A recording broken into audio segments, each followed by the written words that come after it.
no gold is not enough. Bonjour tout le monde, c'est Alicia. Aujourd'hui on se retrouve pour une nouvelle vidéo. Un petit truc que j'apporte en plus dans les vidéos de dégustation de café Nespresso, c'est que maintenant je vais donner une note pour pouvoir montrer la différence qu'il y a par exemple entre je valide pour Tropical Coconut, que vraiment c'était le meilleur des cafés que j'ai pu goûter jusque là, ou alors je valide Ice Forte, mais oui mais d'accord, mais en rajoutant du sucre, donc il y a quand même une différence. Vous voyez, alors que Coconut, c'était tel quel, déjà dès l'odeur j'aimais. Donc je vais déjà faire une notation donc, sur 10. 2 points sur le packaging, la boîte, la capsule. 2 points sur le goût, déjà à première vue, si j'aime tel quel ou si vraiment ça passe pas. 2 points sur la douceur, 2 points sur l'arôme et ensuite 2 points sur le descriptif. Est-ce que c'est cohérent avec le descriptif qu'ils nous font du café? Parce qu'ils nous sortent beaucoup de phrases joliment dites, ça fait bien, mais j'ai remarqué que c'était pas tout le temps vrai. Voilà, donc c'est parti, on commence. Donc je souhaite vous présenter ce café Tamunka Mu Zimbabwe. C'est une nouveauté sur le site de Nespresso pour parler déjà du packaging de la boîte.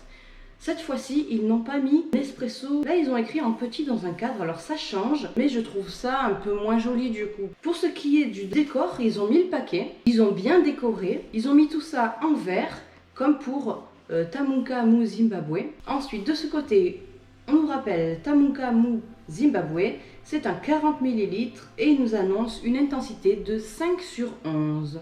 Donc, 5 sur 11, il y a peut-être des chances que je l'aime sans mettre du sucre dedans. Je mets 0,5 points parce que le décor est joli, mais il manque, je trouve, il manque le Nespresso qui est écrit en grand qui aurait été plus joli. Maintenant, découvrons la capsule. Alors, la capsule, ils l'ont mis en noir gris foncé. Il nous rappelle que c'est de la collection Reviving Origins. Et ici, il est écrit Zimbabwe en vert, vert foncé, comme la boîte.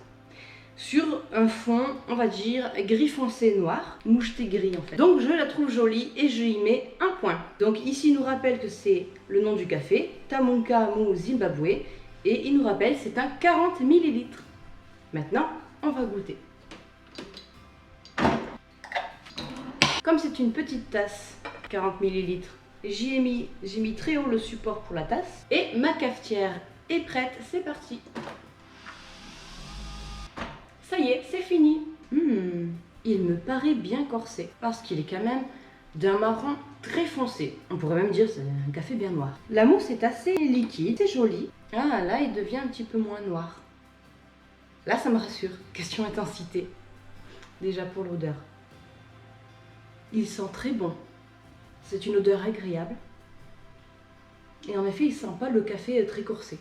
Donc, j'espère qu'il ne sera pas trop corsé. J'espère que c'est assez refroidi. Maintenant, je vais goûter.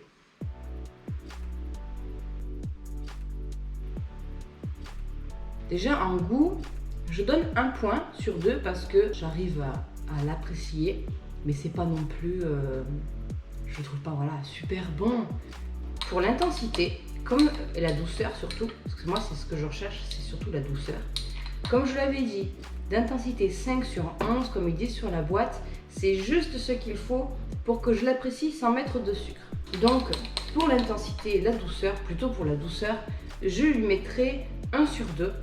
Maintenant, lisons un petit peu le descriptif qu'ils nous ont mis. Tamunka Mu Zimbabwe est encore un café rare. Cependant, nous nous engageons à vous proposer chaque année un peu plus de ce trésor doté d'une vive acidité, de notes de fruits rouges, de groseille et d'érelle. Oui, en effet, on pourrait trouver une petite acidité, mais après, il nous parle de fruits rouges et moi, je suis pas trop d'accord avec ça. Jamais j'ai trouvé de notes de fruits rouges. Donc, écoutez, pour la cohérence avec le descriptif, je lui mettrai 1 point sur 2 parce que je trouve l'acidité mais je ne trouve pas les fruits rouges. Alors pour récapituler, pour le packaging, j'avais dit 0,5 points, 1 point pour le goût, 1 point pour l'arôme, 1 point pour la douceur et 1 point pour le descriptif, la cohérence du descriptif. Ça lui fait 4,5 parce qu'il y avait le demi du packaging, 4,5 sur 10.